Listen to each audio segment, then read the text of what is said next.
నిరంతర విష ప్రచారంతో ఋషికొండని గురించి తప్పుడు పచ్చి కారు కూతలు ఊసారు.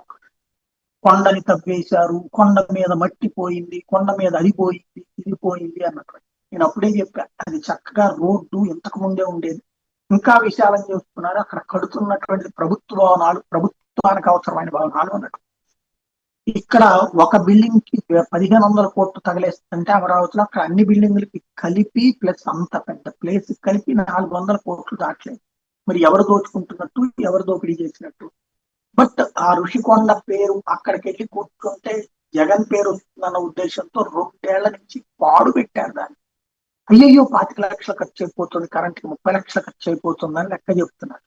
కావాలంటే సోలార్ ప్యానల్స్ పెట్టి దాని ప్రొడక్షన్ అదే చేసుకునేది చేతనైతే అక్కడ అది వదిలేశారు. నెంబర్ 1. నెంబర్ 2, ప్రతి దానికి అడ్డాలు పట్టడం, ప్రతి దానికి ముందుకెళ్ళటం అన్నటువంటి దాని విషయంలో చాలా జాగ్రత్తగా